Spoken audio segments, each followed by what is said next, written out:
Rajkot hospital ચોક ખાતે આંગણવાડી બહેનો, આશા worker બહેનો અને હેલ્થ વર્કર બહેનો એક સાથે ભેગા થઈ અને લઘુત્તમ વેતન ચાલુ કરો એવી માંગ સાથે હોસ્પિટલ ચોકથી કલેક્ટર કચેરી રેલી કાઢી।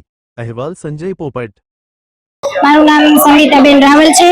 ગુજરાત આંગણવાડી કર્મચારી સંગઠનમાં સૌરાષ્ટ્ર ઝોન મહામંત્રી તરીકે હોદ્દેદાર છું। આજનો અમારો પ્રોગ્રામ રાષ્ટ્રીય લેવલે છે, જે જેલ ભરો આંદોલનનો કાર્યક્રમ છે। એના અનુસંધાને અમે આજે રાજકોટ જિલ્લાના તમામ બહેનો અહીં આવ્યા છીએ અને રેલીનો કાર્યક્રમ છે।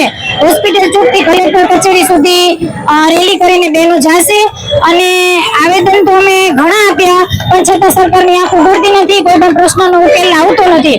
અમારી મુખ્ય માંગણી છે લઘુત્તમ વેતન આપો, જે કાયમી કર્મચારી કરો છો, હાઈકોર્ટના ચુકાદાનો અમલ કરો, જે ફળ ગરમ નાસ્તાના બિલ આપવામાં આવે છે એમાં વધારો કરો। 6 મહિનાથી બિલ પેન્ડિંગ હોય છે, બિલ ચૂકવવામાં આવતા નથી, તો બેનો 10,000માં પોતાનું ઘર ગુજરાન ચલાવે કે આ રોકાણ કરે।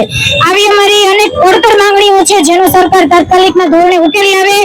અને આજનો જે પ્રોગ્રામ છે એ સંયુક્ત છે, આશા વર્કર, આંગણવાડી વર્કર, કામદાર, મજૂર તમામ જે સરકારની મજદૂરોની શોષણ નીતિના વિરોધમાં આજનો અમારો કાર્યક્રમ છે।